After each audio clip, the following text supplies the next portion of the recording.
तुमने उस दरगाह का मैल नहीं देखा और धर्मराज के तिल तिल का लेखा। कौन बिराने बाहर न डोवे फिर।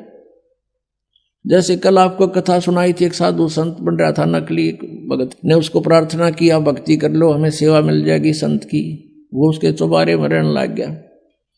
भगत सेवा करता, वो खा कर सो जाता, कुआड़ बंद करके महात्मा साधना करता है।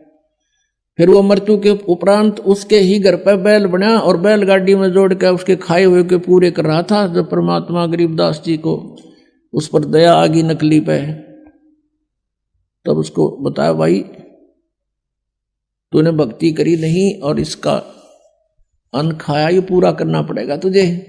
लठ खा के कर ले चाहे राजी खुशी कर ले, पूरा करना पड़ेगा। फिर वो चल पड़ा अपना सीधा होके।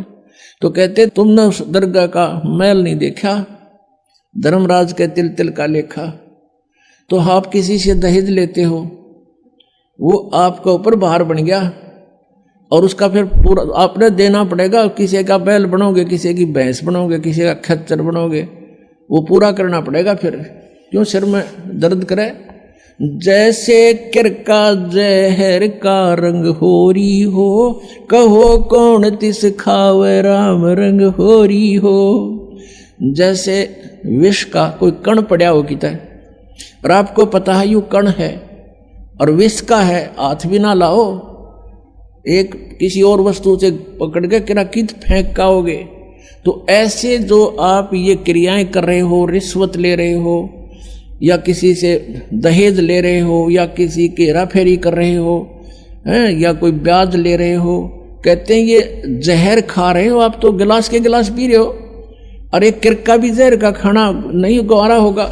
तो कहने का भाव ये है कि हम अज्ञानता के वश ये नालायकी कर रहे हैं और जब पता लग जाएगा इतनी भयंकर मार पड़ेगी इसकी।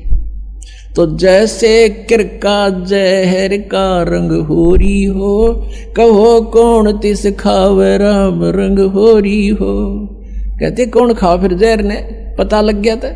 तो बिना ज्ञान के दुख पा रहे हम यहाँ पर। और भगवान देगा जो पूरा पट्टेगा किसी के दूसरे के धन से, चोरी से। आज तक कोई सेठ नहीं हुआ।